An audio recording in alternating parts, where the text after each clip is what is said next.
Hello साथीहरू, म चाहिँ यहाँ भक्तपुरको दरबार स्क्वायर घुम्दैछु आज। अनि यहाँ धेरैजनाहरू घुम्न आउनुभएको छ।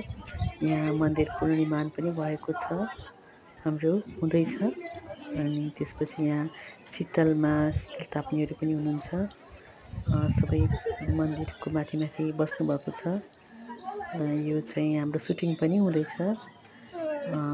यस्तै हुँदै सबैजना घुम्न आइरहनु भएको छ, रमाइलो भइरहेको छ।